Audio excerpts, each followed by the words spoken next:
今年7月有房贷，也嘛有信贷的民众有374871个人，年增加6.3%。平均房贷是591万，信贷是106万，人数甲金额拢创新高。想要有家己的厝，煞排厝贷款是排甲真艰苦，搁加上通膨的环境之下，物价是直直起，嘛互国内做伙纳厝贷款含信贷的双贷族，搁创历史的新高纪录。爸爸妈妈有一点点就可以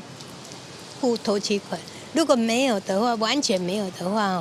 要买房子真的不可能。这压力是一定有，只是说就是还是要自己去衡量事情啦，会担心自己收入变少啊。观察认定中心公布上新的数据，转贷双贷族的人数对2021年的32万多人，一年一直增加，今年是来到374871个人，年增6.3%。统计平均，大个人爱纳的厝贷款嘛，对2021年无到500万，今年是高达591.7万。信贷金额嘛，对无到90万，今年第一摆突破100万，冲关到106.1万。不管是双贷族的人数，也是年增幅，厝贷和信贷金额4项数据拢总是突破历史新高。全台的房价持续的高涨呢，